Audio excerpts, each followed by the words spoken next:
जय हिंद प्रिय छात्रों। आज हम देखते हैं 8.1 का प्रश्नावली 8.1 का 2 नंबर क्वेश्चन। 1 नंबर क्वेश्चन इसके पहले वाले वीडियो में आप देख चुके होंगे। तो चलते हैं सवालों की तरफ। हम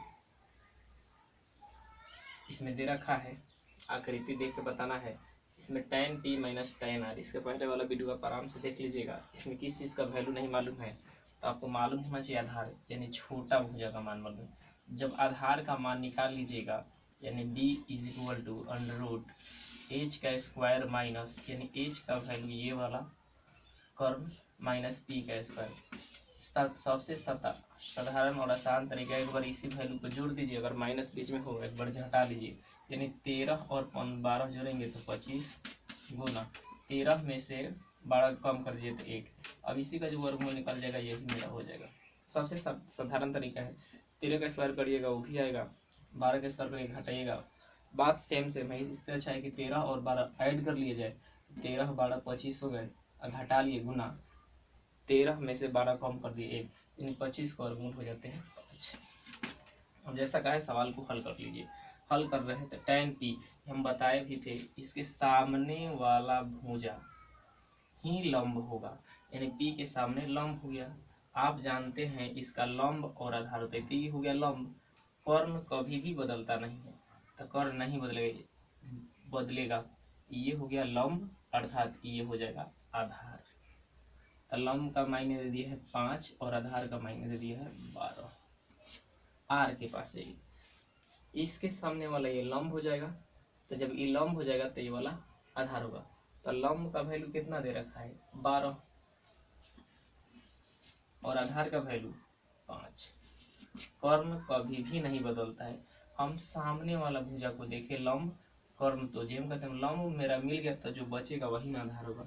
इसका एलसीएम कर लिए, 12 5 का लघुत्तम 60, 12 बचे यानी 5 बचे 25 माइनस 144। अब इसको इसमें से माइनस कर लीजिएगा तो आपका बेटा 9 5 14 और 2 11 13 बट्टा 60, ये मेरा आंसर हो जाएंगे। सवाल इस तरीके से हल करना होगा। अगर इस तरीके से सवाल दे, सॉरी दोस्तों, हालांकि ये सवाल ठीक है, यहाँ tan p की जगह पर tan p ठीक है, लेकिन cot r यहाँ दिया है।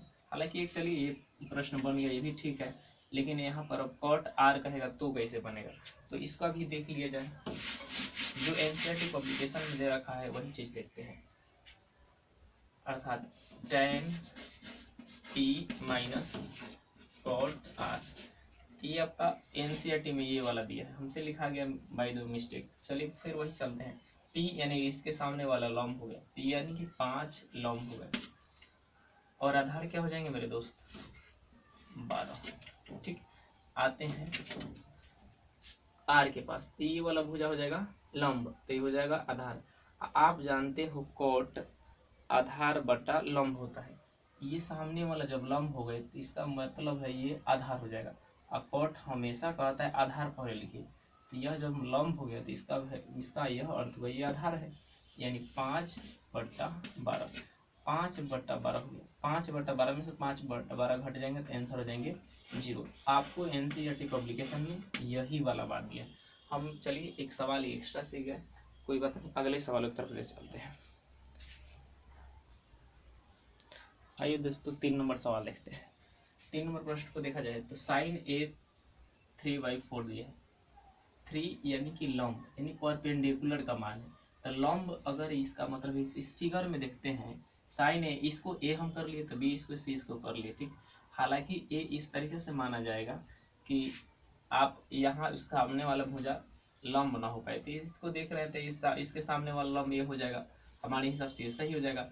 यानी ए के सामने वाला क्या होगा लंब, तो इसके सामने का जो डिजिट होगा वही लंब होगा, तो ये ए इसके सामने यही ना लंब है, इसलिए लंब को मतलब हो गया 3। और कर्ण का वैल्यू कितना दे रखा है मेरे दोस्त 4।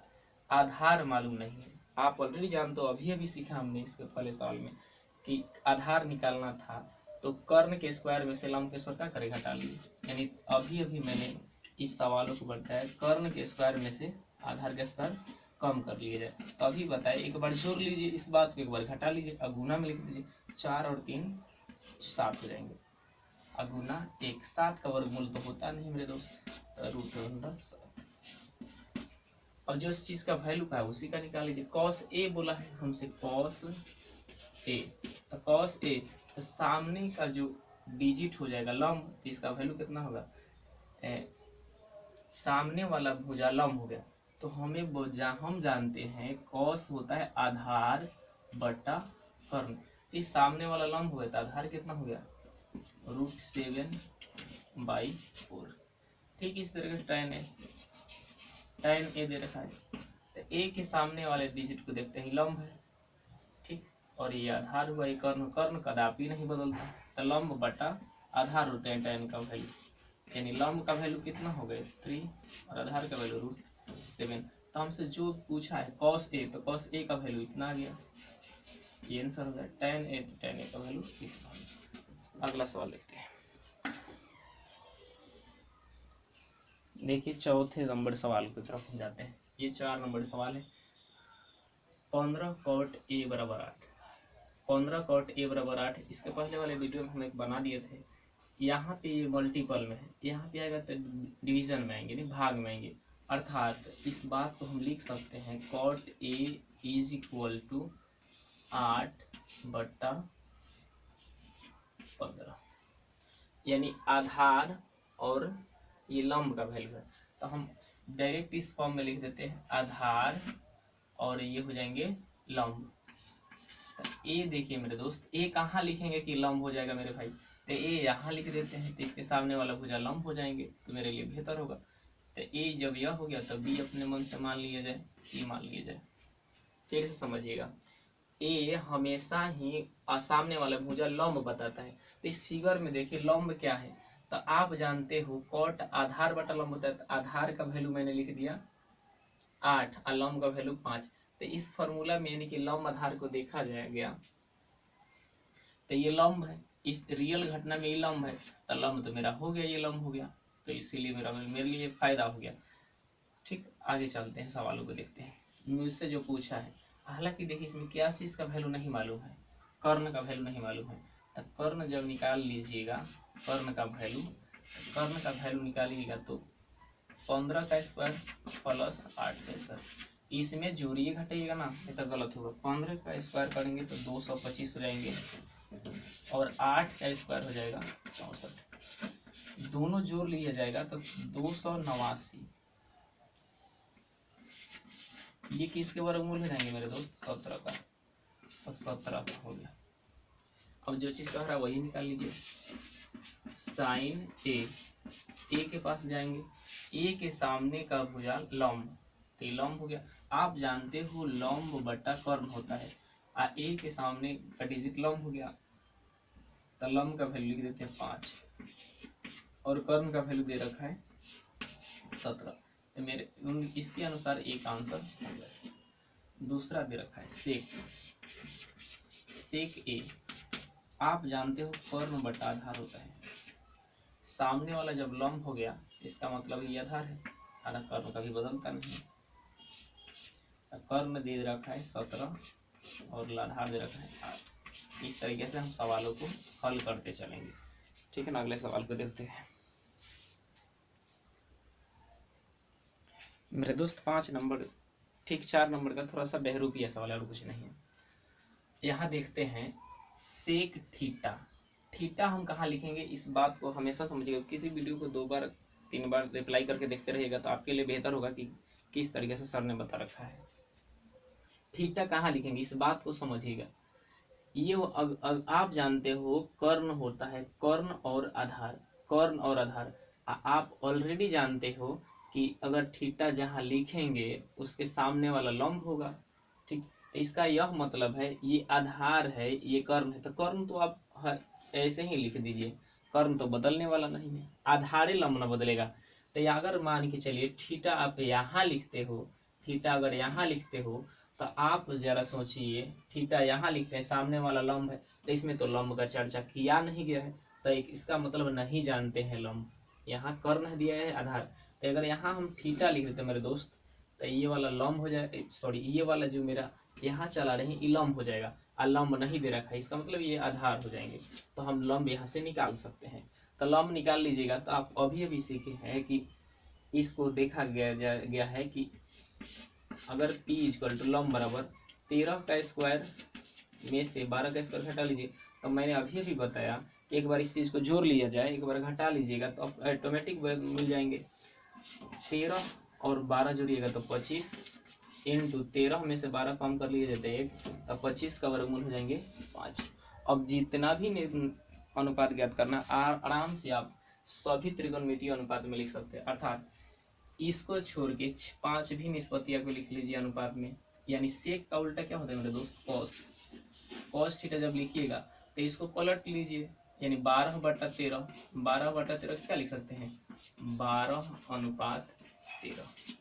ठीक इसी तरीके से tan थीटा, tan थीटा यहाँ देखिए लंब आधार दे रखा है, अब 5/12। आप जानते हो tan का विपरीत क्या होता है, कॉट होते हैं, कॉट। यानी पलट दीजिए, 12 पहले लिख दीजिए और 5 को बाद में लिख दीजिए। ठीक इस तरह से साइन थीटा लंब बटा कर्ण होता है, लंब का वैल्यू 5 दे रखा है और कर्ण का वैल्यू 13 दे रखा है। साइन का विपरीत होता है कौशिक, कौशिक थीटा, इसको पलट दीजिए 13/5। इस तरीके से 5 नंबर सवाल को हमने हल कर दिया। अगले देखते हैं, अगले सवाल की तरफ जाते हैं। आइए देखते हैं फार्मूला, कुछ आगे सवाल में मुझे मदद करेगा। tan थीटा बराबर साइन थीटा बटा कॉस थीटा। मेरे दोस्त अगर tan स्क्वायर थीटा का है, tan स्क्वायर थीटा कहा जाए तो इसका मतलब इस पर भी स्क्वायर लगेंगे, साइन स्क्वायर थीटा बटा कॉस स्क्वायर थीटा। अगर tan के पावर 3 थीटा का है, इसका मतलब आप इस पर भी लिख सकते हो, साइन का क्यूब थीटा बटा कॉस का क्यूब थीटा। 4 कहे तो 4 लिख दीजिए, 5 कहे तो 5 लिख दीजिए। ठीक, tan का विपरीत होता है कॉट, आप जानते हो कॉट, यानी कि कॉट थीटा आपसे पूछा जाए, कॉट थीटा बराबर क्या होगा, इसी को पलट दिया जाए, यानी कॉस थीटा बटा साइन थीटा। स्क्वायर कहेगा मेरे दोस्त तो स्क्वायर लगा दीजिए, यानी कॉट स्क्वायर थीटा बराबर लिखा जाएगा, पूछे कोई तो कॉस स्क्वायर थीटा बटा साइन स्क्वायर थीटा। इस तरह से हम सवालों को धीरे धीरे बारीकी से देखते चलते हैं। 7 नंबर सवाल भी इसी के जैसा है, थोड़ा सा टर्मिनेट कर दिया है और कुछ नहीं। देखिए दोस्त, इसमें कह दिया है कि cot theta is equal to 7/8, तो कॉट स्क्वायर थीटा क्या हुआ, तो कॉट स्क्वायर थीटा बराबर क्या हुआ, आप जानते हो कॉट स्क्वायर थीटा। तो जब कॉट स्क्वायर का है, इसका मतलब हम भी इस पर क्या कर लें, स्क्वायर कर लें, तो 7 का स्क्वायर कर सकते हैं और 8 का स्क्वायर कर सकते हैं।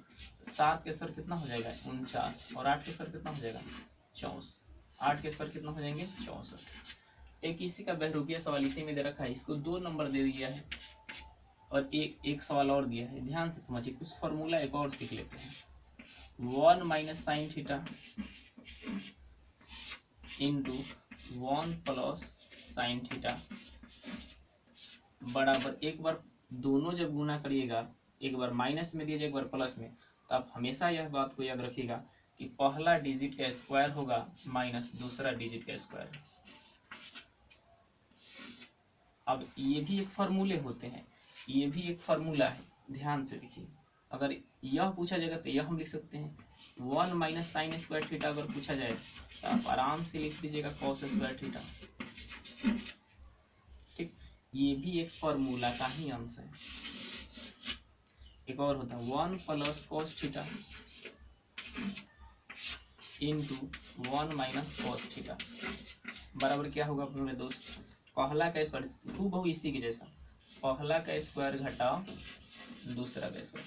इसका मतलब इसका भी कोई फार्मूला होता होगा, तो हाँ होता है, 1 minus cos square theta is equal to sine square theta. तो इस बात को थोड़ा सा समझ लिया जाए, हम जो इसका 1 नंबर बताएंगे ऐसे ही चला जाएगा सवाल। तो इसमें हमसे पूछ क्या दिया है मेरे दोस्त, इसमें यही पूछा है हमसे। इसका पहला प्रश्न ध्यान से देखिएगा, देखिएगा दोस्तों, 1 प्लस साइन थीटा और 1 माइनस साइन थीटा। आप जानते हो एक बार प्लस में दे एक बार माइनस में दे, प्लस या माइनस प्लस दे तो पहला के स्क्वायर घटाओ दूसरा के स्क्वायर, अर्थात हम इस बात को लिख सकते हैं 1 का स्क्वायर माइनस साइन का स्क्वायर थीटा बटा, इसका भी तो वही लिखेंगे ना, 1 का square minus cos square theta.